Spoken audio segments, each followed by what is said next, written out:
And the thing we want to see out of LNG especially was in that first match against Suning, it felt like they just watched themselves lose the game.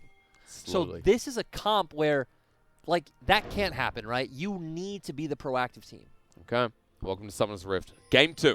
FPX now on the red side, and you can see Doomby has opted in for the Conqueror Silas. We've got to mix a bag of runes with this man, but... We have Phase Rush on Galio. Yeah, we do. Yeah, this one actually isn't too common. No. Not something I can say that I've seen. To hit auto attack, Q, Yeah, you would need and then E, like E. or W. Yeah, exactly. And then running through a team fight. But it's kind of strange because you would think you'd want to get the Phase Rush to set up better for your taunt. It'd be nice if I Phase guess you Rush could, was right? activatable, right? If it was an active, then you could use it with W. We've seen a lot of Predator, Galio mid here in the LPL, especially by Doomby. As Invade started here by Tien, it will be spotted out though. So they're just going to end up trading sides, which on the side of LNG, I actually think you're okay with because Galio should have the early push in mid lane, so he shouldn't have to worry about Doinby being able to make it bot for any sort of dive. Of course, Doinby does have TP, and we have seen here in the LPL quite often where mid laners just give up a wave or two to make that TP dive on the bot side. As early as like level 3, level 4 as well. It doesn't really matter. XX now starting on the Raptors here after that. Also Krug's bottom side for the likes of Tien. Also note that Khan being on a weaker side of the map might not be too bad. We've seen Ornns really thrive in weak side top lane, as Doomby has been out-traded. We see here Galio's going to do pretty well in this early matchup. It's going to be all about dodging that E, right? If you get hit by the E, you don't allow Doinby to stack up that Conqueror. You're going to come out ahead in the trade. You have early resistances, good early burst. Your wave clear is much better and more reliable. The thing I like about the Silas coming out from Doinby is you just look at all of LNG's ultimates, and they're actually pretty much all amazing to steal. Oh, yeah. What's the worst one? The Moonlight Vigil. Yeah, I was going to say probably... I mean, the best one's obviously the Wukong ultimate. Person's not going to be near. Very true, but we've got a gank in the mid lane. Tien now going to get shielded to Randers. XX is a level behind, but the Abduct does not land. As Tien is still like, I'm going to do it anyway. Yeah, both of these are... But Doinby is level 3 to where XX... Doinby and Tien are both level 3 to where XX is only level 2. Still going to back away anyway, as the bottom lane is a 2 versus 2. Ignite's going to get dropped down on Chris, as Duan has to flash away. LWX and Chris win that one out. Ignite for flash. You remember we talked about Nautilus against Leona so much in spring about how if you hook into a Leona, Leona's not only tankier than you because of the resistances and shielding offered from her W, but she has so much more damage. Yeah. As shown there. Chris still waiting around the side. So right now they are both only level 2. Of course, Misfortune having more early burst than the likes of an Aphelios. But I think about to hit level 3. As Chris is wrapping around, we got our grand final rematch, so I know we're looking towards the bottom of the screen. I was just waiting for something to happen, but this is what's on the cards here. JDG and Top Esports this weekend. Just a side note. Brought to you by me and Mr. Hysterics. Hey, it is too. Yeah, it's both it of is us. too. Now, as a side note, I know we're not seeing Jackie Love today, but I hope by then we should have Jackie Love. Oh, we're back. We're back. We're still back. We should have Jackie Love by then. We're going to get a taste of the highlight on that day, I'd say. Ooh, High Society with Zoom, huh? Exactly. Zoom vs 369 should be a good matchup. Again, top laners in the LPL, can't beat them. Especially if you're the LCK. Oh, God. Too soon? No, not too soon. They've had a week. LCK comes back next week. They can say something rude about us, as TP is going to be burnt here. Doinby burnt his before while we're talking about that grand final rematch. Yeah, he's not going to allow for Doinby to hold that wave and make him miss out on any CS. Going to TP, try to get that push. And on the side of LNG, it is all about that level 6 point, right? Getting that combination coming out from XX and Maple. Actually, Maple's a lot of members you can follow, right? Dwan hits a good hook. Shenlun gets on the back line. Yep. There's a lot of options for you to be able to get on the carries of FPX. Even if defensively, if everyone stacks on top of Light, Maple's still there, and XX can follow up as well with Shenlun. So I look towards LNG right now, and I think this is much easier to execute than what we saw in Game 1. But also for Tien, you can gank pretty much any lane. Once Call of the Forge God comes out, you have a great opportunity there in the top lane. Of course, you would typically want to link up with Doinby, counter gank, win out that mid 2v2, and then go bot, where you have this early game AD carry in the likes of Misfortune, and you have great CC coming out from Chris. Both of these comps just spell out we're going to get big neutral objective fights. Yeah. So once that Herald comes up around 8 minutes, that's probably when the action's really going to start. Because I'm not using the S word here, am I? I'm not asking you about scaling at all. No. Okay. I'll put that out of my vocabulary for one game. Ocean Dragon going to be starting off in the Rift on the bottom side. Note where XX is as he gets spotted out by a ward. XX is still about a level behind. He's close to leveling up, but Tien on his way. Level 5 PTA Trundle. If he catches XX, which shouldn't realistically happen. Okay, well, he's caught him. Dragon flag away. Movement speed there as well. Doomby gets shielded to ran it in, but he's actually stolen the ultimate from Maple first. Not enough mana to follow this one up, nor the damage yet here for the early game Silas. Yeah, and he has to go answer that wave. So now LNG actually could look to contest the end, but... Here he comes. Flag and drag away. And Doomby should note that Maple still has his available, but the flash forward abscond duck. XX has to respect that. With now the bottom lane of Dwan following up as well, but the flash forward here from Chris, they're going to stop him first.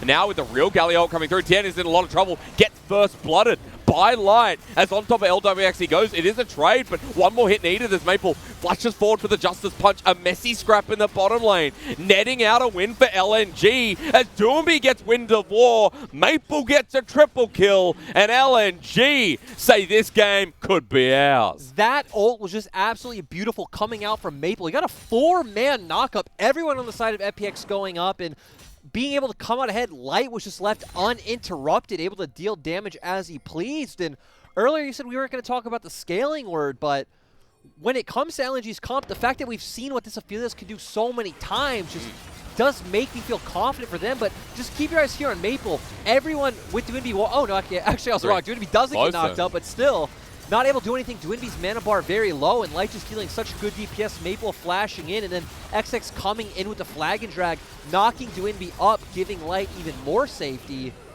Super well played by Maple.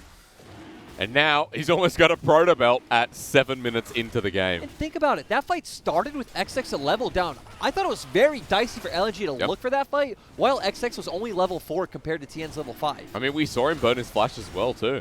And XX had to get out of the fight, and a slow re-engage from LNG ends up winning out. Now, FPX do get the Ocean Dragon, but they're still behind 1,300 gold in this early game. A much better start for LNG in Game 2.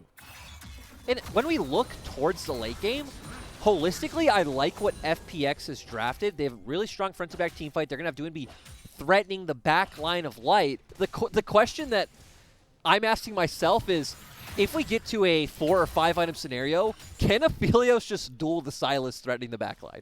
Because the answer should be no. Like, but you know it's FPX's comp, I think, does outscale. It should win out these late game team fights. But if Dwinby comes for a flank and Aphelios wins out, I mean, then he's just going to destroy the rest of FPX's front line and just win. Best scaling in the game, as far as I'm concerned. As we might give Light some kills here. It's 2 versus 3, but the bullet time, even though it's interrupted, does enough damage. Chris picks up the kill. A 1-for-1 trade with LWX doing a bit of damage. Yeah, so both AD carries going down, but now this is going to open up a free Rift Herald for the side of FPX. We actually already see Tien starting it up, and good guy Dwan holding the way for his AD carry. What a lad. We've got ourselves a bottom lane of Aphelios who, even though we do see a trade going through, still going to be beneficial as he walks back to this held wave. Tien going to be starting up the Rift Herald. Remember, FPX picked up the ejected ball forehand, and with Khan shoving out the wave, XX is going to be a hard contest. You have no ultimates on the side of LNG. Their comp is completely ult-reliant, especially with the Jarvan and the Galio. So we're not going to see fights unless those are up. Also note, Maple just went back for the proto belt. So here we are, 9 minutes into the game, a 3-0 Galio with a bounty, who's been leading in CS in this lane for quite a bit. Are going to be receiving that wave that Doomby just pushed out.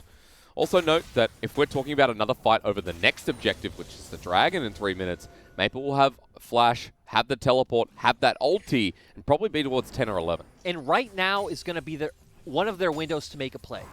Dwinby back, he's coming to lane, you're going to push out this wave as Maple, so we want to see XX look towards the bot lane and combo with that Galio ultimate. You can see everyone moving down, but the Scuttle Crab secured will spot out XX at the very least. Maple has no way of getting past this without getting spotted, but he might not need to. The hero's entrance up. Dwinby does. Dwinby's TP actually just came up. Flag and drag on top of LWX, and LWX doesn't have a flash available. He's just dead. Maple jumps in for the 4th kill of the game, and for FPX, how do they come back from this? As XX gets low, but Doomby jumps on, the Cataclysm locked on down. Chris with the engagement, the damage, way too much, and LNG are dissecting FPX in Game 2, as the chase will follow up. Tien doesn't get Shield of Duranda, but FPX know that Crisp must die. And I love that because they were a bit, not late, but they had to get the right setup for that play to come out, and it gave Doomby time for his TP to come up. But as long as Light and Dwan were willing to commit to that play, they were confident that they would come out ahead, and they did. And this is not a lead anyone was expecting to come out for LNG in any of these games. And not as clean shot calling as we expected when LNG came into this series, right? These are good comms. This is consistency so far in this early game. Especially coming out from XX, having the confidence to make these plays. Yep. Maple, of course, playing well, and Light has consistently surprised. I'd say even towards the end of last split where we saw Asura kind of start. Sorry, sir, I have to pause you because Shenlong might be in trouble. He goes to the bouncy house and Khan picks up a kill, but he has no mana, has to flash away. Maple is humongous. Oh, God. The giant of the dragons will pick up a kill onto Khan as a response, while LWX is ready to die again. He says, don't give it to Aphelios. He flashes for no reason, and Light now has a 3-kill. And you just have to wonder why he was there, because you see where Crisp is on the map. Like, how did he get so far overextended that he was running through LNG's jungle? I don't know. The bottom lane right now really struggling on the side of FPX as Chris is going to spot out Maple. Bit of a surprise with Soul Flare, but do they have the damage? Maple, again, word is humongous. He flashes over the wall, but Doomby matches him as well. The Chain Lash to slow down, but the Winds of War does quite a bit. Oh, the God. turn here onto Doomby is very viable as Phase Rush comes in. Cataclysm down, all on top for Doomby. He steals the Cyclone, but the Winds of War again. 7th kill of the game for Maple, and FPX are grouped up. Crisp walks into the waiting arms of happy Maple, who has a double kill, who has Winds of War again. Into the backline, LNG are walking forward as Khan gets rolled back in. The bullet time lined up nicely, but it doesn't matter. Chenlong shares in the spoils of war. 13 kills at 12 minutes for LNG. And Maple is just so massive. We saw Doomby use this whole combo, and Maple knows, hey, I can actually just turn on you. My team is coming. We have more damage. We have more items in these fights right now. LNG can just look towards Dragon and as LWX again, he's just dead. And Light now has 4 kills as well. This is really disappointing out of LWX, but great to see out of LNG. The more competitive teams this split, the better. You know what I'm learning this game? FPX need to stop fighting the Galio. Stop walking towards the Galio. 5k gold lead here for LNG. Cloud Dragon up. This is theirs. And think about it. The past 5 minutes, a lot of these fights have been pushed by FPX, right?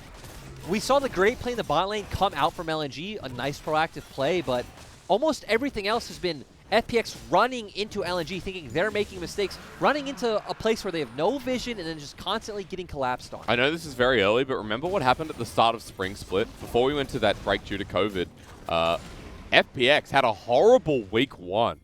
It was with Khan. But this game does not feel like it's anything to do with Khan, right? They came back and they were playing horribly with Khan, but it wasn't Khan, remember? No. Me and you even had this discussion off screen that it felt like their bottom lane was making more mistakes. Tien wasn't playing as well, but... Okay. Well, we've got Cataclysm here in the mid lane. Flash away. Dwan is going to get followed up with it. It's got a duck. Good solar flare. FPX will find this pick onto the Nautilus. LNG sticking around for a bit too long. Let's also remember that FPX does have great scaling. Silas a lot more of a late game champion. Trundle as well, can be able to steal the resistances from, you know, any member of LNG. But Aphelios. Exactly. But Aphelios. That's what's always so frustrating about when we talk about scaling in these True. comps, where it's like, you just look at the things that Aphelios can make happen just by himself, and it just skews the argument so much. All you have to do is make sure if he has Severum and Crescendum, or Crescendum, however you want to say it. It's crescendum. Is I it? mean, for those of us who... Speak the English language. Yeah, okay. If he has Severum and Crescendum, the dude wins. And he's got that right now, by the way. All he has to do is press Q on that Severum and then attack LWX. 2-level lead for the 80 carry. I also like how he once again have a graphic saying JDG versus Top Esports. But Hey, did we? yeah, it just changed, actually. Oh, damn, I missed it. Upcoming match, Rogue Warriors and TES. But this series looks like we're going to a Thank you. Game 3, so... Do you just read everything that's on the screen? Hey, if it comes on the screen, I feel like it's meant to be said. Patch 10.11 as well. Exactly. LPL Summer. It is LPL Summer. It is 2020. Who knew? On my notes, I was writing 2019 for a while. We? Yeah. You're living in the past, man. Quite literally. LNG. Hey, here comes Herald number 2. Yes. Yes, there is. All right. Lyric, what can you tell me about this game of League of Legends from here on out? One good thing for FPX going into the later stages of the game is, okay, maybe not anymore because Maple is 8-0 on the Scalio, but Silas should win out in the side lane in a 1v1, so that is at least a place where you'll be able to constantly generate pressure from. At the very least, look at where Maple is now while we are speaking of mid laners. Level 11 Galio here with the Hero's Entrance, while LNG going to use a Herald to push mid. Turret almost goes down without it, but after the Herald takes a meaty bit of health, chunking that. Inner next on the menu. FPX very reserved. Finally able to push out and clear away before the Herald can do any more damage. But that turret of Aphelios, half health LWX. And we're 6k gold ahead for the side of LNG. Yeah. And the great thing about their composition is, you know, some comps can't really do much without a neutral objective up, something like a dragon. But their comp just has so much dive potential, they can constantly just keep pushing mid and then playing around whatever side they have, you know, someone like Chen Lun, or if they have... it's probably always going to be around Chen Lun's side, but yeah. And the beauty of it is, as well, it feels like if LNG, one of the ult fails, especially with this gold lead, you've got to deal with so much more. There is always the next ult up on the menu. We're getting a highlight here of Maple, and I'm just going to come back to what you said at the start of the broadcast, where you want to see Maple be the place that they play through, right? Well, Game 2, even though it was under interesting circumstances, LNG have played through Maple. It's very easy to forget for LPL-only viewers, or maybe not, because I've even coached in the LMS, right? And it's easy for me to forget how much of a prominent player this guy used to be in the world. Again, dominated his region for 3 years, went to every international competition, consistently looked... Maybe he was never in the conversation for one of the best mids in the world, but was always in that upper echelon of mids at like Worlds or MSI. So we need to see him bring that experience to this team. It was on the Flash Wolves roster that it was like Maple's name was known. He comes into the LPL, and on Suning, the Team WeCoin super team, he was never anything of the sort. In fact, he did not show up. He was one of the worst mid laners in 2019 spring and summer. And then even in 2020 spring, he looked a bit better, but I'd still say he was one of the worst mids in the league. But you never said he was Flash Wolves level of Maple. It's kind of interesting because the conversation extends to quality of mid laners in the LMS versus the LPL. Because we do have good mid laners. Even if you think about it, the second tier team, or even first in 2015, was always HQ, and Westdoor was not considered a high level mid laner, so the competition definitely wasn't there. But the confusing thing was, again, Maple was doing fine on an MSI level, on a Worlds level at IEMs. So you never thought he'd be less than at least an average mid laner in the LPL, but he still kept the same dynamic. Sword Art came through with him on Suning as well. The high school friends, the long-time colleagues. He has that even on LNG with Stake. They played together for a long... Heck, they were at the Season 3 World Championship together. People might not remember that, but they were on Gamania Bears. That's right. Unfortunately, the only series I got to play was against SKT, but... Hey, experience is experience. You'll take it where you can get it. LNG have also just picked up an Infernal. We've got an Infernal Rift, by the way, if you didn't pick that one up already, and on a team that does have a lot of burst. Well, LNG are going to be appreciative of that. 4 minutes till the next one. Baron's coming up in 45 seconds as well. With Baron coming up, the lane assignment I'd like to see is put Shenlun in that bot lane. You could have your core 3 of Light, Dwan, and XX stay mid with Maple hovering. And then you can look for a 2-man dive on the bottom lane turret if you want with Maple and Shenlun, because they both have TP. FPX won't be able to threaten a Baron. There's no way they're going to get a trade with the way this game's gone so far for LNG. But surprisingly, they want to keep Shenlun in the top side. What do you think of, to tangent away, what do you think of Maple's second item? Do you think with that lead, do you think it's okay? It's fine. You have a lot of healing on the side of FPX. Okay. What else? What are you going to say something before I interrupted you? I was going to say, actually, keeping Shenlun in the top lane is fine for the fact that Maple also has TP, so you can also just make that same play on the top side. Just Maple has to roam up, and, you know, now Doinby gets pressure on the bot side turret, but if you can get this and maybe enforce a kill, you can threaten a Baron. Call the Forge God going to be used. The rest of LNG coming in pretty shortly as well. Just notice while we have been talking a lot about Maple, Light is also giga-fed at this point. XX has done great this game. And XX is pretty damn tanky, yeah. Done great. I think XX showed those signs of brilliance in game number 1. It's good to see he's been consistent through number 2 as LNG threatening towards the Baron. There is now no longer any vision by FPX. As Dilby has TP, but he doesn't have mana. So if he comes to this fight, he is going to be, well, pretty manaless. We don't want to see LNG force a 50-50. They have so many engage tools. We want to see Shenlong go in with the follow-up from Maple. We just need to make sure that Light can get in the fight as well. TP coming in. Doomby did reset to pick up the mana as, look, here's the engage from Dwan onto Chris, who flashes away. It's a one-man ulti from the Aphelios as Shenlong goes on in, but no one is with him just yet. Remember for the Galio ulti as Doomby picks up the own Cyclone, but LNG are separated. Subjugate used by TN as well, but LNG are pushing forward as Cataclysm will find its Mark II with the bullet time on top. The hero's entrance is defensive, but they're still onto Chris. They still have the damage, and Light is throwing out some shurikens of his own. One pick here for LNG. FPX kite back. A bit messy with LNG posturing to both sides. They wanted to run forward, but also wanted to go up when they saw Shenlong go on to Dwinby, but the thing I love about how that fight ended was we keep seeing Light aggressively walking forward, and that's what you need to do, right? You know you're the big damage threat on this team. Maple is too because of how far ahead he is, but realistically, Light's the main carry in this composition, and you need to be willing to play on that knife's edge to win these fights. It's going to be even harder to kill him now. He's just picked up a Phantom Dancer as his 3rd item, and it seems like the Executioner's Calling will be coming shortly after that. As we pull down the scoreboard, you know what that means. We could be going to a replay as, oh no, what's happening? We are watching Ornn farm. Very fun.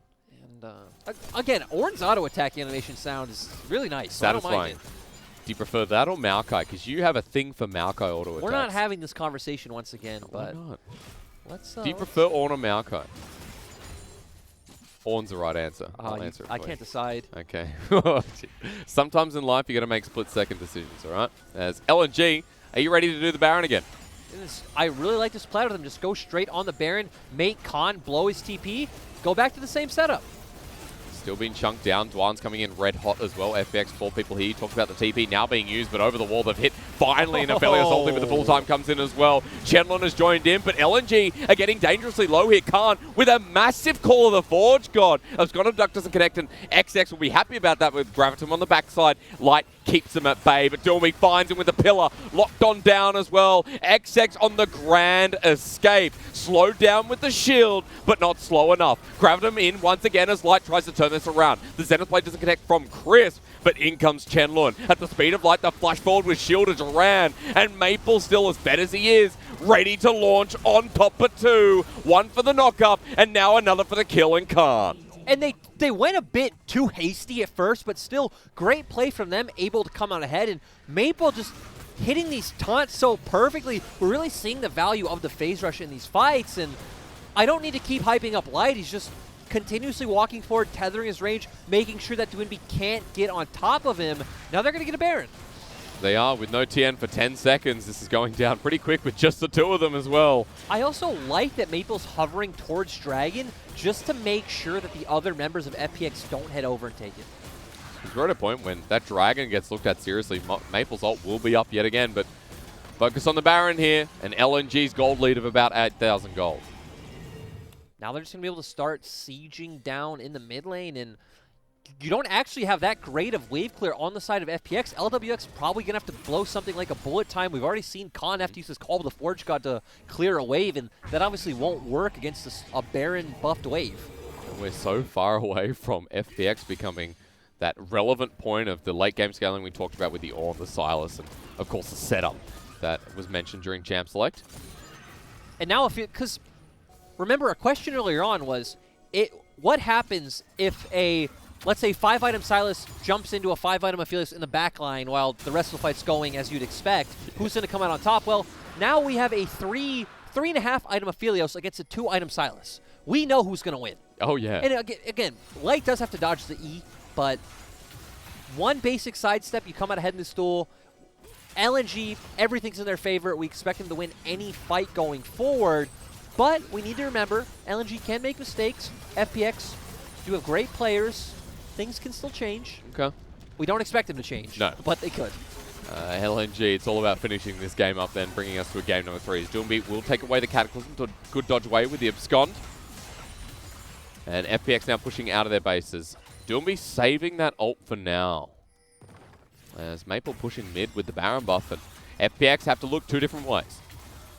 And it's really hard because even if you all in on Maple, he has the taunt, he has the Zani's Hourglass, he can just buy so much time for the rest of his members of his team. Well, I'm going to start the engage here, though, in front of turret. Khan's still tanky enough as Call the Forge God comes through. The bullet time lands onto the support, the flash away. They've found Light, and again, you talked about this Aphelios, but now he kites his way back as the AoE starting to fly. Watch Light in the back line. No one near him anymore, and that's going to be game because Maple has found his way in now to the front lines as well. LNG, no mistakes here, Lyric. And I'm so happy to see, we saw after game 1, they were still so talkative and they weren't down in spirit, and that leads them to picking up the second game. Forward they go. All 5 members still healthy enough as Light is the one who will not stop with this push. Baron buff pushing the minions in as Dwan finds another engage onto Khan. He can't get the knockup with the Searing Charge. They're onto the back line on LWX. He will get a kill as a response, but he's lost his tank. At least they got Maple, though, so I guess the game's not over now. Yeah, they actually are able to hold out. You would expect with the amount of engage and level of tankiness on their members, they would have just been able to go for the dive, but good play coming out from FPX to hold out long enough, and we see a TP going into the top side. Okay, well, the wave was pushed there and not responded to by LNG. Doombeat will just kind of shove it in, but won't be able to get the turret. That was kind of strange. Yeah. Looks like his flash in game 1, but we'll have a look at this again because FPX ended up defending it. They leave Light out on his own. It was so scary. If Doinby was there and they were all able to jump on him, this could have been a completely different fight. Doinby's not there. Light gets the room to play the way he wants, uses Cleanse well, and the rest of LNG just serving as a big meat shield. Maple once again with another great taunt as well. We're not going to look at the later part of that play where Khan kind of gave up his life so LWX could shoot out a couple of big bullets, and LWX is doing a lot of damage, mind you. A rapid fire cannon was picked up. He's got the Essence Reaver and the Molten Edge, the upgraded Ornn item, so there is a lot of damage on this Misfortune to start popping out some of the members like XX and Maple who died in that fight. We need to remember, though, that Doinby is the late game, is supposed to be the late game carry of this team comp. Yeah. But he is, what was he, 1 in 5? He is a far way off. He is a far way off. That's a good way to put it. Maple is still absolutely humongous. So we want to see LNG finish this game.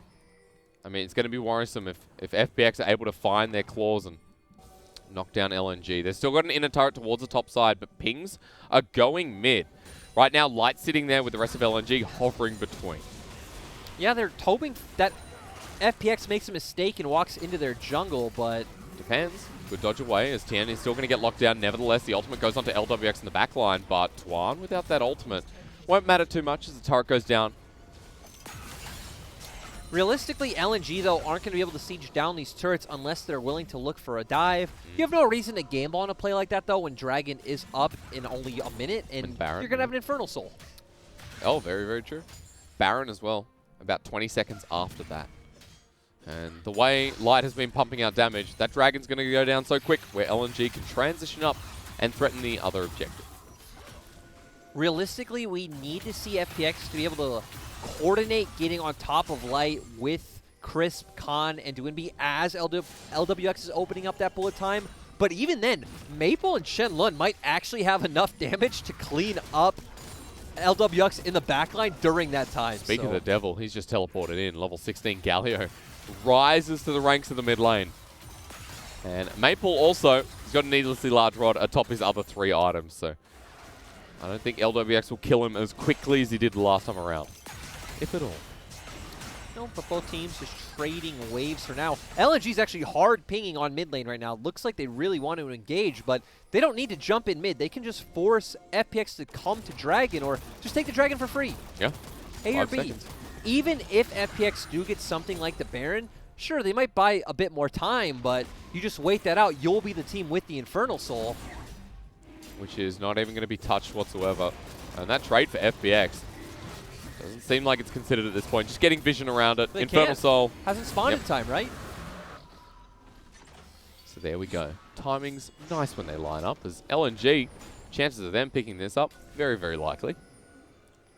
Yeah, Philios right now is very dangerous, and right now all Chenlong and XX have to do is hit some good ultimates. Maple doesn't even necessarily need to follow them in. He could save that to try and save Light if he wants, and everything's going to be on Light's back. And with the amount of AoE and engage you have on the side of LNG, we've seen how nice it's been for Maple to be able to hit these 3- and 4-man taunts. He's been doing it all game long. Just notice that Tien and XX, the jungle level difference here is 2, which is pretty damn massive. That's 80 damage on the smite. Now, for the unbelievable, can Tien steal this away? Heck, LNG can't just take this patiently, though. They have super minions pushing in the bot lane. Actually channeling into the base right now as the engage comes through from Dwan. They pull off of the Baron. FPX are cornered around as LWX is going to be the target. The knock-up slides through the whole team. It's called the Forge God does land, but here comes the Wombo and LNG. All they need to do is lock down with a taunt. In the backline, Maple gets his mark yet again, and there are some trade-offs here, but Light still lives. Khan left as a remnant of FPX, and this one's going to game 3. I'm going to be honest, getting excited about that teamfight win is pretty hard with how far ahead LNG are, but the thing I can get excited about is an LNG win. Yeah, that's right. One that you wouldn't expect against a team like FPX. 11k gold lead, 32 minutes into this game. They'll close this one out. And Light and Maple, it's their story this time around. Big carry pants put on here by some big carry members in LNG. Honestly, it was a 3-man show. XX, Maple, and Light all showing up. Not Chenlong's fault, just nothing really happened in the top side. It was all about these early game